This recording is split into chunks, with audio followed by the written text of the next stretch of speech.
On August 17, 1942, the skies over Nazi-occupied France trembled with a sound unlike any heard before. For months, the Luftwaffe had scoffed at America's bold claims. This so-called flying fortress, the B-17 bomber, was dismissed as propaganda, a lumbering machine that could never survive against the might of Germany's air force. To Göring's men, the idea that these massive aircraft could penetrate Fortress Europe in daylight without fighter escort was laughable. And yet, on that summer morning, 12 B-17s of the 97th Bomb Group lifted from the dusty fields of England on their very first combat mission, bound for Rouen. At their head was Major Paul W. Tibbets, later destined to drop the first atomic bomb, now piloting a brand new bomber into the heart of Hitler's empire. What began that day as a small strike on rail yards was more than a bombing run. It was a declaration, a promise that America would bring its industrial power, its machines of steel, and the unyielding will of its airmen across the Atlantic, to challenge Germany where it believed itself untouchable. Soon, the laughter of the Luftwaffe would turn to grim realization. The B-17 was no fragile machine.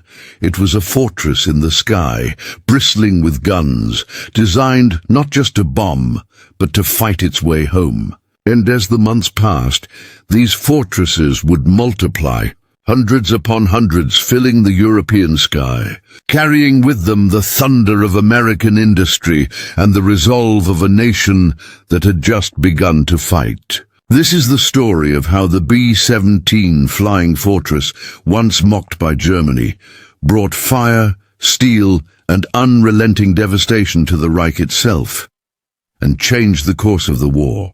On the morning of August 17, 1942, the dawn over East Anglia was muted by the soft haze of English fog, a deceptive calm before a storm that would herald a new chapter in the air war over Europe. From the long grassy fields of the 97th Bomb Group's airbase, 12 silver B-17 flying fortresses rumbled to life, their engines vibrating against the tarmac, sending tremors up the legs of the young men climbing aboard. For the crews, most barely 20 years old, the day was a mixture of exhilaration, fear, and the heavy weight of responsibility. Orders had come down in the weeks prior.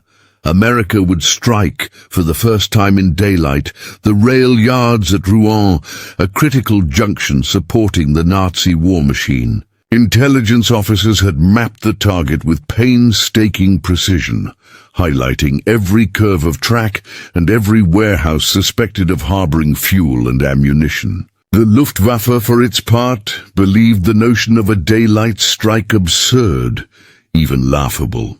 "They will never survive," German officers boasted in smoky briefing rooms, sipping coffee and flipping through photographs of the lightly armed American-built bombers. To them, these aircraft were not fortresses, merely cumbersome tin cans floating toward inevitable destruction, unable to maneuver against their seasoned pilots and faster, more nimble fighters. Inside the cockpits, the atmosphere was taut with quiet determination. Major Paul W. Tibbets, piloting one of the lead aircraft, ran through the final checklist, his hands steady despite the adrenaline coursing through his veins. The bombardier, a young man named John Smith, adjusted his optical sight, squinting against the early sunlight reflecting off the aluminum fuselage. The navigator traced a meticulous route on the chart table, aware that every degree of error could be fatal once they crossed the English Channel into occupied France. Gunners checked their weapons, testing triggers and bolts, while radio operators confirmed frequencies, aware that a single miscommunication could doom the formation. The aircraft itself, gleaming in the morning light, seemed almost alive. Aluminum panels stretched taut, bristling with defensive guns in turrets and along its sides, the promise of protection against the inevitable attack. Yet beneath the surface all knew the truth. The B-17 had never faced the Luftwaffe in combat. It had been built in factories far from the front lines, tested in simulated exercises, but never tested in the crucible of war. The crews were pioneers, and pioneers, history had shown, often paid with blood. As the engines roared, the first fortresses began to taxi toward the runway. The ground shook beneath their weight, a vibration that seemed to echo the heartbeat of the men inside. When the signal was given, the lead aircraft lifted off, wheels retracting into the belly with a metallic click that resonated through the fuselage. One by one the others followed, engines screaming in unison, a rising chorus of industrial might. The fog thinned, revealing the patchwork fields of England below, green and serene, a stark contrast to the violence they were about to bring. Formation flying required precision and nerves of steel. Pilots had trained for hours, days, weeks to maintain the tight diamond and echelon positions necessary to maximize defensive firepower. Any deviation could expose a weak point, a momentary vulnerability that German fighters would exploit without hesitation. Yet as the fortresses climbed, a sense of awe and purpose settled over the crews. They were not simply flying machines. They were symbols of American resolve, instruments of a new kind of warfare, one that would force the enemy to acknowledge the industrial and human capacity of a nation that had, until recently, seemed half a world away. Crossing the English Channel, the first tension of combat gripped the young men. The vast expanse of water offered no sanctuary, no second chance. Below, the choppy grey waves reflected the muted sunlight, a deceptive mirror of calm. The navigator's voice called out headings, corrected for wind drift, keeping the formation steady toward Rouen. Somewhere over northern France, the first black specks appeared in the distance, Me-109s and FW-190s, German fighters dispatched to intercept. The Luftwaffe pilots had been briefed on the incoming American bombers. They expected easy kills, confident that the B-17s would be destroyed before reaching the target. But as they approached, their confidence wavered. The Americans flew with discipline unknown to many German pilots, guns trained on every approach vector, engines throttled for maximum speed in formation, and flak from the ground, anticipating their flight path. The first engagement was brief, chaotic, and terrifying. Tracer fire streaked through the sky, the sharp staccato of machine guns cutting through the roar of engines. Explosions erupted around wings and fuselages. Men shouted over the intercom, adrenaline spiking as smoke filled the cabin. A shell tore through the tail, yet the aircraft held together, stubbornly resisting the German assault. Others saw fighters shredded by the concentrated fire from multiple bombers, their trajectories intercepted before they could reach a vulnerable position. To the Luftwaffe, the sight was unexpected. A machine built in America, seemingly fragile, fighting back with deadly efficiency. The bombing run itself was a study in controlled terror. Descending to 20,000 feet, the lead bombardier released the first payload, following the crosshairs of the Norden bomb site with near religious focus. The bombs fell in tight clusters, splintering rail lines, igniting warehouses, and sending plumes of smoke and fire skyward. Behind, other aircraft followed the same disciplined path, creating a chain of destruction measured with both precision and patience. Inside the cabins, the crews felt the push and pull of gravity, the vibration of dropped payloads, and the nervous thrill of having survived the initial intercept. Communications crackled with updates on enemy positions, altitude corrections, and threats from flak that shredded the sky below. The B-17s, despite damage, pressed on, returning to their base with heroic resilience. Holes in wings and fuselage were commonplace. Engines burned or sputtered. Oxygen lines froze. Yet the aircraft returned almost defiantly, carrying their crews home to safety. Each landing was a mixture of relief, exhaustion, and sober reflection. Some men had seen friends fall. Others had fired their guns in desperation. The realization settled in. The B-17 was not a mere aircraft. It was a fortress, and its crews were knights in a new kind of war, fighting in a theater where altitude, steel, and firepower determined survival. The effect on both sides was immediate. German pilots and commanders could no longer dismiss these machines. Reports flooded in describing damaged aircraft limping back to England, American crews walking away from engagements that had seemed impossible to survive. The Luftwaffe's initial ridicule turned to cautious respect, even fear.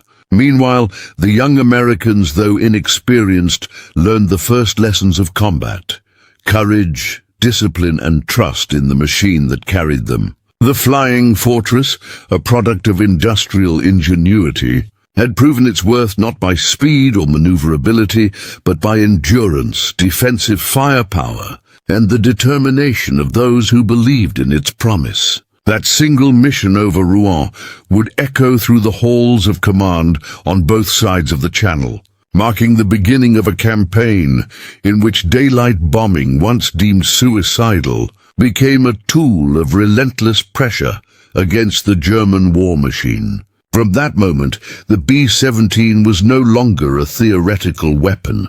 It was a symbol of American ingenuity, the embodiment of a nation willing to bring its full might to bear across oceans and continents, and the harbinger of a strategy that would define the air war for the years to come. By early 1943, the skies over Europe had become a crucible of fire and metal, a relentless proving ground where the young men of the 8th Air Force were forged in terror and courage. What had begun as tentative daylight raids had grown into full-scale operations against targets deep within the Reich, and with each mission, the cost became starkly apparent. The B-17, once a novelty that Luftwaffe officers had mocked, had proven its resilience in 1942, but resilience alone was not enough to guarantee survival. The first wave of missions into Germany itself, Schweinfurt's ball-bearing factories, Regensburg's aircraft production plants, Bremen's industrial districts, brought with them a sobering reality. The Luftwaffe had adapted, and the skies were now a deadly gauntlet.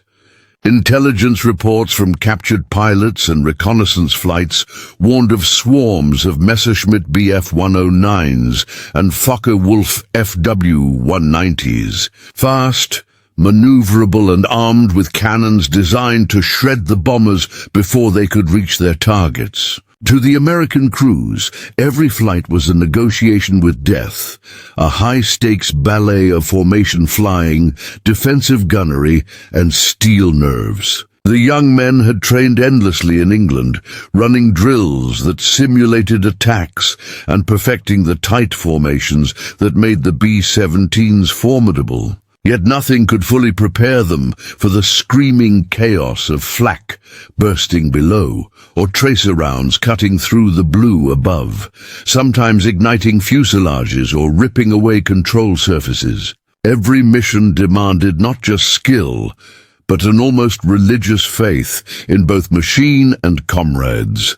The losses in these early raids were staggering, and the effect on morale was profound. The first Schweinfurt-Regensburg raid in August 1943, often referred to as Black Thursday by the men who survived it, saw nearly 60 B-17s lost, along with hundreds of young airmen killed, wounded, or captured. Each loss was a stark reminder that courage alone could not protect them. Yet amid the devastation, the Flying Fortress continued to demonstrate an uncanny ability to absorb punishment. Aircraft returned with wings shredded, tail sections caved in, and engines smouldering, yet the crews survived, sometimes only by sheer ingenuity and unbreakable will. The gunners, trained in the arcane art of interlocking fire, held their positions, spraying the air with bullets that tore into incoming fighters. Pilots adjusted throttles and rudders, coaxing wounded machines back toward England, praying with each turn that nothing would fail. The men relied on one another in a bond forged by shared terror. The ball turret gunner crouched beneath the fuselage became just as vital as the pilot or navigator. In those moments, the fortress was not a collection of metal and instruments, but a living entity, sustained by the determination of its human crew. Survival was as much about trust and teamwork as it was about mechanical endurance.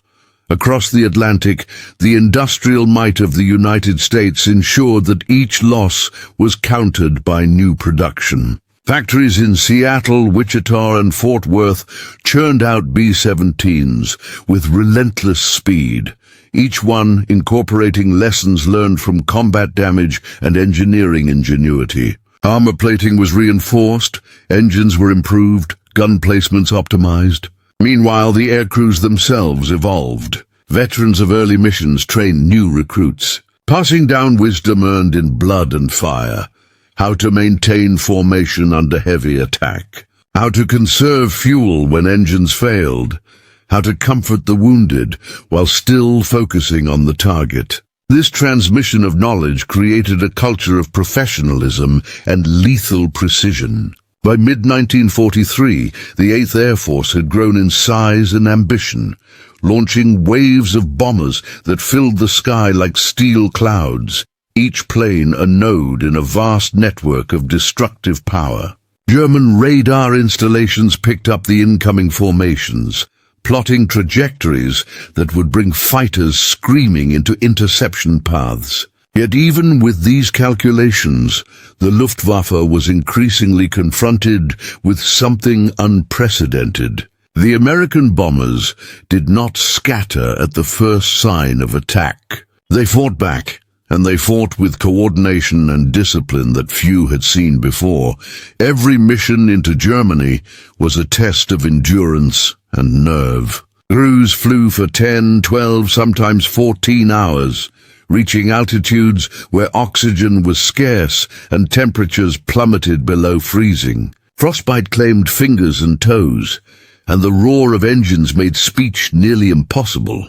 Inside the fuselage, the scent of oil, sweat, and fear mingled with the metallic tang of blood from the wounded. Men were tasked with firing from exposed positions, staring down at the black and white streaks of fighters cutting through the formation. Time slowed in the cockpit. Seconds felt like hours as the pilot wrestled with controls, while the bombardier, eyes glued to the Norden bomb site, focused on a tiny crosshair that represented a city, a factory, a mission objective. In moments of intense attack, machine guns roared as gunners fired until barrels glowed red, smoke curling in the frigid air. Explosions rocked the fuselage. Metal twisted and groaned under stress, yet the fortress endured. For the German pilots, trained for years and accustomed to victory, this was bewildering. How could a machine so apparently fragile withstand punishment, return fire, and complete its mission? Each engagement chipped away at Luftwaffe morale, even as the physical toll on their aircraft mounted. Reports began to describe the fortress that would not die, and the term, first meant in jest, became literal in its implications. The psychological impact on American crews was complex. Fear was constant, but so too was pride.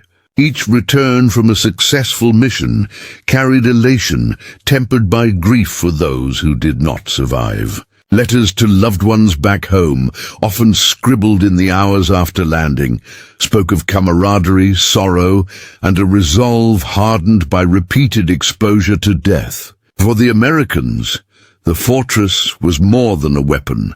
It was a vessel of purpose, a guardian against the darkness of tyranny, and a crucible in which ordinary young men became legends. In mess halls and airfields across England, the stories of missions, heroism, and near-miraculous survival circulated rapidly. Pilots who had limped back with mangled planes were celebrated. Gunners who had downed enemy aircraft in near-impossible circumstances became icons of bravery. The Luftwaffe, meanwhile, increasingly feared these aircraft, recognizing that a single fortress formation could devastate infrastructure, morale, and the rhythm of war. Germany's industrial heart could no longer rest safely. The Americans had brought a storm that would not be weathered by skill alone. By late 1943, the lessons of attrition had begun to crystallize into strategy. The Americans recognized that even with the B-17's resilience, missions demanded protection from long-range fighter escorts. The Luftwaffe had adapted, sending fighters in massed attacks at strategic choke points. The B-17, formidable in defense but vulnerable without support, required coordination with other units. As the first P-47 Thunderbolts and eventually P-51 Mustangs arrived on the continent, escort tactics evolved. Bombers flew at higher altitudes, tighter formations, and in conjunction with fighter wings that could counter the Luftwaffe's assaults. These tactics reduced losses and increased the efficacy of bombing campaigns. Crews who had survived early missions now guided rookies through this new tactical landscape, imparting wisdom learned in the harshest classroom imaginable, that survival was a mixture of courage, calculation, and the unflinching resolve to press forward, even when the sky seemed filled with death. The raids into Germany became increasingly daring and complex. Factory complexes, marshalling yards, and strategic installations were struck in precision raids designed to cripple the machinery of war. Each mission was a symphony of chaos and order. Bombers maintained formation while gunners fired at attacking fighters. Navigators called headings. Pilots adjusted speed and altitude, all while flak exploded around them. The Germans scrambled to defend critical targets, but the sheer numbers and coordination of the Americans overwhelmed even their best planning. The myth of the flying fortress grew not from propaganda, but from repeated demonstration. Despite enemy fire, despite severe weather, despite fatigue and fear, the B-17 endured. Its reputation spread through the Luftwaffe as something to be respected, feared, and increasingly avoided unless overwhelming force could be mustered. The Americans, meanwhile, understood that each day in the air was a battle not just against enemy fighters, but against the very concept of surrender to fear. The fortress demanded courage, demanded cohesion, and rewarded those who embraced both with the opportunity to strike decisive blows against a nation that had once seemed untouchable. By the spring of 1944, the skies over Germany had become an almost continuous theater of fire, noise, and steel. The B-17 Flying Fortress, once dismissed by Luftwaffe officers as a lumbering, fragile aircraft, had become the backbone of the Allied strategic bombing campaign, its presence alone reshaping the landscape of war. Entire airfields trembled under the roar of engines as formations of bombers rose at dawn from England, their silver fuselages reflecting the first rays of sunlight, stretching across the horizon like a glinting river of steel. For the men inside, every mission carried the weight of previous losses and the knowledge that survival was never guaranteed. The winter months of 1943 to 1944 had been brutal. Frostbite, hypoxia, and the constant threat of flak or enemy fighters had claimed many young lives. Yet despite the mounting toll, the resolve of the airmen hardened. They flew not just for the completion of the mission, but for the men beside them, for the crews who had not returned, and for a larger vision of victory over a Reich that had once seemed insurmountable. With the arrival of the long-range P-51 Mustang and P-47 Thunderbolt escorts, the dynamics of the air war shifted dramatically. The Luftwaffe, already strained by months of attrition and stretched thin defending against multiple fronts, now faced a formidable challenge. American bombers no longer ventured alone into enemy skies. They were accompanied by agile, heavily armed fighters capable of engaging the Messerschmitts and Focke-Wulfs that had terrorized earlier missions. This integration of bomber and fighter created a synergy that altered the calculus of air combat. Pilots spoke of the sensation of flying in a steel umbrella, where each bomber's defensive fire combined with the aggressive interception of escort fighters to create zones of relative safety amid the chaos. Yet even with this advantage, the missions remained perilous. Anti-aircraft fire from German flak batteries erupted unpredictably across the horizon, shaking the fuselage, throwing gunners off balance, and occasionally ripping through wing panels or the fuselage itself. Smoke often filled the interior of the aircraft, a choking reminder of engines hit or fuel tanks compromised. Crews had to improvise constantly, pilots balancing damaged controls, gunners repositioning themselves to cover gaps, medics tending to injured comrades. Every decision carried the potential to mean life or death. The human cost of these missions was staggering.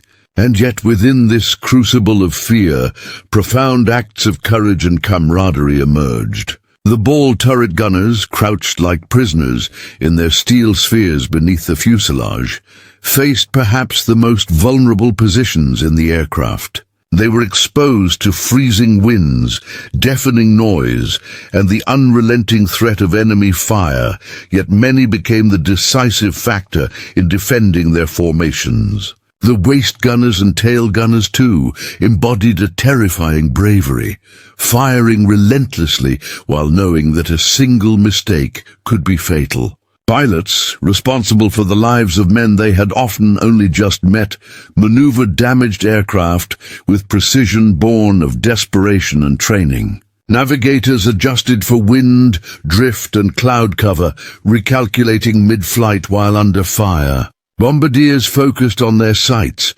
timing releases to fractions of a second, fully aware that missing the target could render the mission meaningless and endanger everyone in the formation. Within this controlled chaos, bonds were forged that defied logic.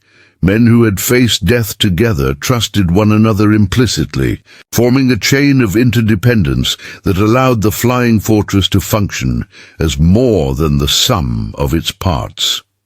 The impact of these raids on Germany was both immediate and enduring. Factories, rail yards, and logistical centers were systematically destroyed, cutting off the flow of supplies and crippling the industrial engine that had powered the Nazi war effort. Cities like Hamburg, Dresden, and Berlin felt the full fury of Allied bombing campaigns, where firestorms ignited entire districts and smoke clouds darkened the sky for days. While the strategic focus was on military and industrial targets, the psychological impact on the civilian population was profound. Newsreels and reports from the time described the terror of civilians watching formations of bombers silhouetted against the sun, their collective hum a harbinger of destruction. For Germany, the B-17 was no longer merely a weapon. It had become a symbol of inevitability. A reminder that no fortress, no matter how carefully fortified, could withstand the combined might of Allied air power, industry, and human courage. For the crews of the 8th Air Force, each mission was both a technical feat and an emotional trial. Long hours at high altitude brought physiological stress. The thin air required oxygen masks, and temperatures often dropped to levels that could freeze exposed skin in moments. The vibration of engines and the constant reverberation of machine gun fire left hands numb and ears ringing. Inside the aircraft, the mixture of fear, duty, and camaraderie created a unique psychological landscape. Letters sent home describe a surreal juxtaposition. Moments of awe at the sheer scale and precision of their formation flying, mixed with acute awareness of mortality. Many men reported a strange sense of time dilation, seconds stretching to minutes during attacks, with each maneuver calculated to fractions of a second. In these moments, decisions were instantaneous, yet carried enormous weight. To release bombs early could risk collateral damage. To delay firing at an incoming fighter could doom the aircraft. To stray from formation could expose both oneself and others to annihilation. The mental acuity demanded was immense, yet it was precisely this combination of training, instinct, and trust that made the Flying Fortress such a formidable instrument of war. The Luftwaffe, meanwhile, was increasingly on the defensive. By 1944, German pilots were exhausted, their numbers dwindling, and their morale eroded by months of attrition. The once dominant Air Force faced new challenges. American fighters intercepted their approaches. B-17 formations were heavily defended, and radar allowed early warning of incoming raids. Pilots reported that the fortresses absorbed damage that would have grounded any other aircraft, returning repeatedly to bases in England despite extensive structural compromise. This resilience challenged assumptions about the limits of technology and human endurance alike. Commanders on both sides recognized that the air war had evolved. It was no longer a simple contest of numbers or speed, but a strategic battle in which preparation, discipline, and unyielding determination dictated outcomes. The B-17, bristling with guns, reinforced with armor, and flown by men willing to face unimaginable odds, had transformed the European theater. As Allied bombers continued to strike deeper into Germany, the combined pressure of sustained aerial attacks and advancing ground forces hastened the collapse of Nazi infrastructure. Fuel shortages, destroyed supply lines, and the constant threat of bombardment undermined German military operations. Civilians lived under the shadow of fire, and soldiers in training or at the front faced logistical constraints that hampered effectiveness. The psychological dimension of the bombing campaign was profound. Knowledge that an invisible, nearly indestructible force could arrive at any moment. Raining destruction wore down morale and the will to fight.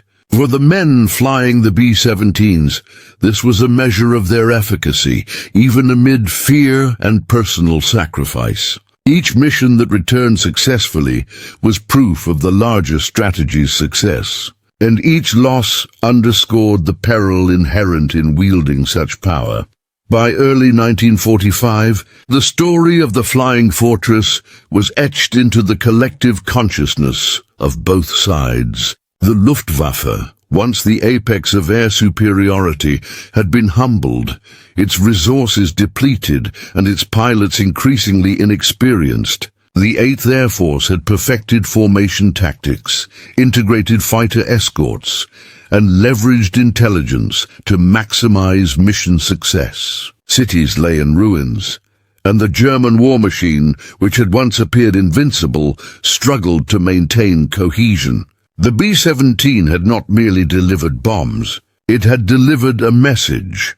The industrial and human power of the United States was inexorable, capable of bringing the war to the heart of Germany in ways previously unimaginable. For those who had flown the missions, the end of the war was both a relief and a somber reflection on the immense cost of victory. Thousands of young men had given their lives, thousands more carried scars, and the legend of the Flying Fortress was inseparable from their courage, endurance, and sacrifice. As the final missions concluded, the impact of the B-17 was undeniable. The aircraft, once mocked and underestimated, had changed the course of the air war, forcing Germany to divert resources, deplete its fighter strength, and witness the relentless destruction of its infrastructure. For historians and descendants of those who flew the missions, the Flying Fortress became more than an airplane. It became a symbol of determination, ingenuity, and the willingness to face seemingly insurmountable odds with courage and discipline. The Luftwaffe had scoffed in 1942, but by 1945 the truth was inescapable. The Flying Fortress had brought hell to Germany, and in doing so had helped turn the tide of history.